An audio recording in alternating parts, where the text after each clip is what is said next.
Alam mo kung sino ang unang maniniwala sa pangarap mo. Minsan, ikaw lang.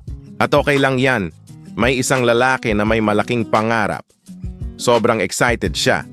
Kaya sinabi niya sa mga kaibigan niya, "Guys, may bago akong ginagawa. Feeling ko kaya ko to." Tahimik. Isa lang ang sumagot, "Good luck, bro." Yung iba, scene. Yung isa, "Sure ka ba dyan?" Pero hindi siya tumigil. Araw-araw, ginagawa niya pa rin. Kahit walang pumapalakpak. Kahit walang nagsasabing, "Proud ako sa'yo." Kahit minsan, sarili niya lang ang nagsasabi, "Kaya mo yan." Lumipas ang panahon. Unti-unti, may mga taong nakapansin. "Uy, gumaganda na ginagawa mo ah." Biglang dumami ang suporta. At doon siya napangiti.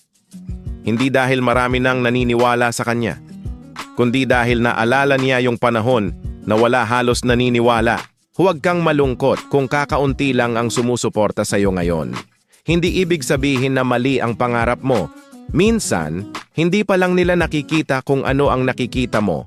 At tandaan mo, kapag dumating ang araw na nagtagumpay ka, huwag mong kalimutang pasalamatan yung mga taong naniwala sa iyo. Kahit noong nagsisimula ka pa lang. Pero higit sa lahat, huwag mong kalimutang pasalamatan ang sarili mo. Dahil noong walang naniniwala, ikaw ang hindi sumuko. At kung ikaw lang ang naniniwala sa pangarap mo ngayon, okay lang.